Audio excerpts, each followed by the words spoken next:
주님께서 여러분과 함께 마테오가 전한 거룩한 복음입니다.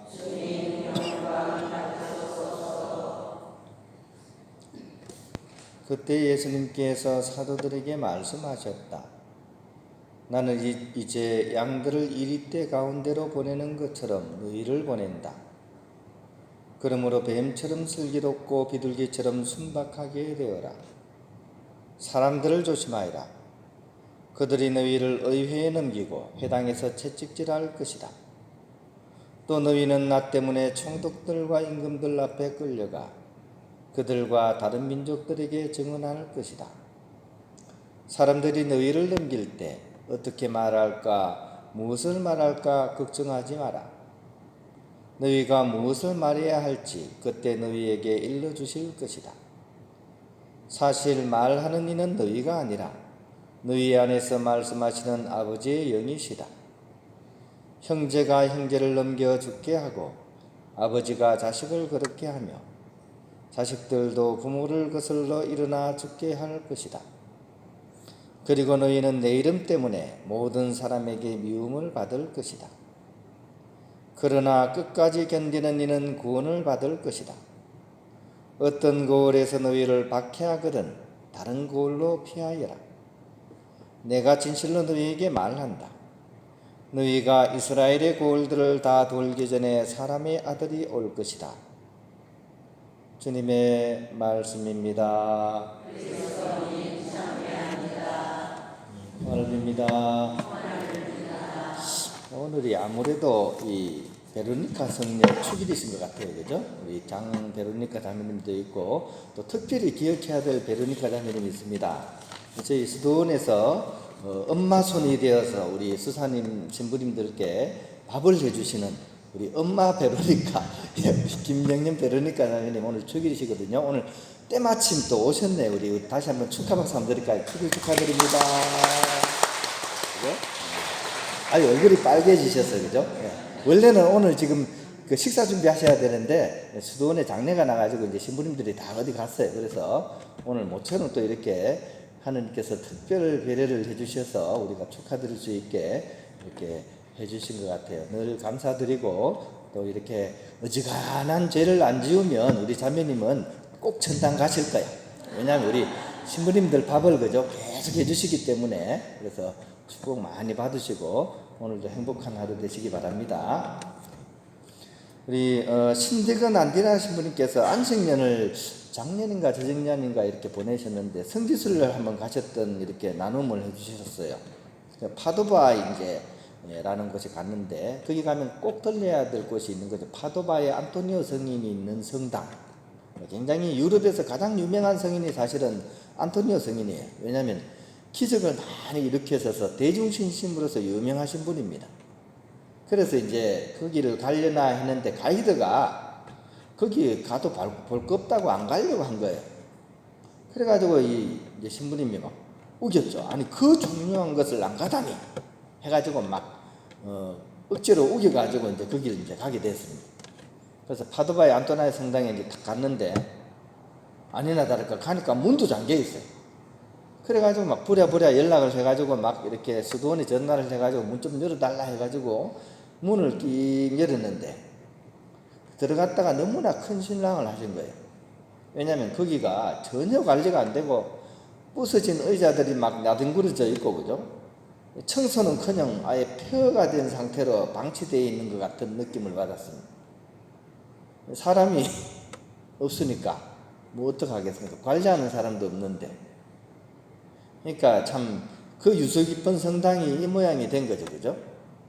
근데 이것이 사실 지금 유럽의 지금 현재를 보여주고 있습니다. 유럽 교회가 대부분의 경우 신자가 없으니까 지금 이렇게 청소는 물론이고 방치되어 있는 거죠.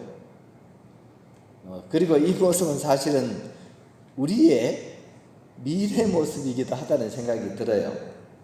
지금 어제자 발표난 걸로 우리나라 사람들이 65세 이상이 1,000만 명이 넘었습니다. 그러니까 우리 인구의 20%가 지금 넘는 인구가 그 65세 이상이 된 거예요. 정말 고령화가 된 거죠. 이제 앞으로 이제 젊은 사람들은 점점 없어지고 노인들만 잔뜩 많은 그런 세상이 되어가지고 교회도 마찬가지입니다. 그죠? 거의 이제 노년층이 이제 교회의 대부분을 이룹니다. 그러면 이제 연세가 드시면 청소 잘 나올까요? 안 나올까요? 이게 아프니까 잘 못 나옵니다. 근데 사실 뭐 젊은 사람이 더 안 나오긴 해요. 그죠? 연세 드신 분들은 몸이 아파도 나옵니다. 그래서 정말 고마운데, 근데 앞으로는 이제 점점 이제 청소 나오실 분도 아마 없을 거예요. 그나마 우리는 다행히 딴 분당에는 이제 도저히 안 되니까 청소하시는 분을 불러서 이렇게 합니다. 근데 이것도 이제 나중에 이제 돈이 떨어지고 이러면 그것도 못 부르시겠죠. 그러면 우리도 똑같습니다. 나중에 막 의자 나뒹굴어져 있고, 그죠? 제가 막 청소하다 쓰러지지 않겠습니까? 그죠? 청소하다 쓰러져 있는 상황이 막 발견되고 그래 되겠죠. 그죠? 우리의 미래의 모습입니다. 그러면 지금하고 미래만 그런 건가? 오늘 복음을 읽어보면 그렇지가 않습니다. 오늘 복음의 현장을 보십시오. 그죠? 오늘 복음을 막 전하는 데 있어가지고 이 사도들이 어떤 고통과 어려움을 직면하게 될 것인지를 예수님께서 예언하시는 장면이 들어가 있어요. 오늘 복음의 현장은 어떻습니까? 이 의자 나뒹굴어져 있는 거하고는 또 비교가 안 될 정도입니다. 그죠? 얼마나 이렇게 막 사람들한테 미움받고 쫓기고 막 붙잡혀가 고문당하고, 그죠? 그럼 뭡니까? 과거도 어려웠고 현재도 어렵고 미래도 어렵다면 이건 뭐 무슨 얘기를 하는 겁니까? 이 신앙생활을 하는 우리가 겪게 되는 삶의 어려움은 늘 어느 시대를 막론하고 있다는 겁니다. 심지어 지금 우리가 살아가는 이 세상은 이제 종교가 이제 필요 없다고 생각하는 사람들이 점점 늘어나는 시대입니다. 신앙인을 두고 이렇게 얘기해요. 의지가 박약하고 또 사람들이 우매해서 신에게 의탁한다, 이렇게 생각합니다. 타력신앙, 자기 자신을 믿지 왜 남을 믿어? 왜 다른 존재를 믿어? 이런 것들이 거의 사람들이 그냥 그럴 수 있지 하고 생각하는 시대입니다. 방송에서도 어떻습니까? 하느님 이야기나 신앙에 관련된 이야기를 하면 그냥 역사 공부하는 줄로 생각합니다. 중세시대 때 역사 공부하면서 옛날에는 저랬었지라고 그런 취급을 받습니다. 이런 분위기에서 나의 신앙을 지키고 나아가 복음을 선포한다는 것은 정말 오늘 말씀대로 양들이 이리떼 가운데 들어가듯이 힘겹고 어려운 일이라고 할 수가 있습니다. 하지만 우리는 오늘 이 복음을 통해서 더 깊이 한번 성찰해 볼 수 있어야 됩니다. 아무리 과학이 발달하고 최첨단 장비가 개발되고 AI가 모든 것을 일처리를 한다고 하더라도 그것들이 우리 인간 삶의 의미를 설명해 주지는 않습니다. 내가 왜 존재해야 되는지, 내가 왜 살아야 되는지에 대한 답은 그 어느 것도 줄 수가 없습니다. 그리고 인생의 궁극적인 목적을 그것들이 채워줄 수는 없습니다. 아무리 물질적으로 풍요롭고 뭐가 채워진다고 해도 어떻습니까? 그때뿐입니다. 그죠? 여러분 한번 생각해 보세요. 집에 정말 냉장고 하나 들르면 소원이 없겠다. 그래서 냉장고를 새 걸 하나 딱 들렀어요. 그 만족이 얼마나 갑니까? 몇 번 문 열어보고 끝입니다. 그죠? 그러면 그냥 있는 거예요. 그죠? 집도 어떻습니까? 옛날에 집장만 하기 힘들어가지고 막 집 하나 장면하면 막 난리 나죠. 그죠? 걸려가지고 막 벽 닦고, 그죠? 막 기둥 닦고 막 하잖아요. 방 청소하고. 계속 그래 합니까? 그 좀 지나면 또 시들시들해잖아요. 그죠? 사람은 그렇습니다. 다른 의미로서 우리가 이렇게 살아가는 세상을 또 바라볼 필요도 있습니다. 지금 뭐 과학이 막 발달해서 신앙심이 뭐 떨어지는 것처럼 얘기를 하지만 그렇지가 않습니다. 과학 또한 오히려 신앙과 종교의 대척점에 있는 것이 아닙니다. 오히려 신앙과 종교의 의미를 더 도와주는 도움의 역할을 과학이 할 수도 있습니다. 그죠? 지금 뭐 예를 들어서, 그죠? 뭐 우리가 막 원자, 분자 막 이렇게 연구하잖아요. 그죠?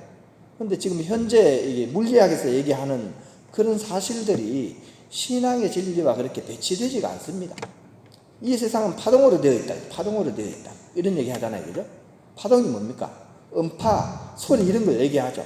어떤 형체가 있는 것이 아니라 이 세상 모든 구성된 것들은 그런 파형으로 되어 있다. 창세기 얘기잖아요. 빛이 있으라 하시니 빛이 생겨났다. 의자가 있으라고 하시니 의자가 생겨났다. 파동입니다. 그래서 전혀 이질적인 것이 아닙니다. 그런 의미에서 우리 신앙도 또 종교도 세상에 존재하는 모든 것들과 함께 아울러서 이렇게 나아갈 수 있으면 더 좋은 것 같습니다. 그런 측면에서 오늘 복음을 우리 마음에 담고서 우리가 정말 진지하게 또 깊이 있게 한번 생각해 봐야 될 것은 나에게 있어서 과연 이 신앙은 무엇인지, 또 그것이 내 인생의 궁극적인 진리를 담고 있다고 믿고서 살아가고 있는지, 이것을 깊이 생각해 보는 그런 하루가 되었으면 좋겠습니다. 이것이 든든한 사람은 그 어떤 환난과 어려움 속에서도 꿋꿋이 주님과 함께 살아갈 수 있습니다. 이것이 약한 사람은 주위에서 한 번만 흔들어 버리면요, 금세 그냥 신앙이 가닥 뒤집어집니다.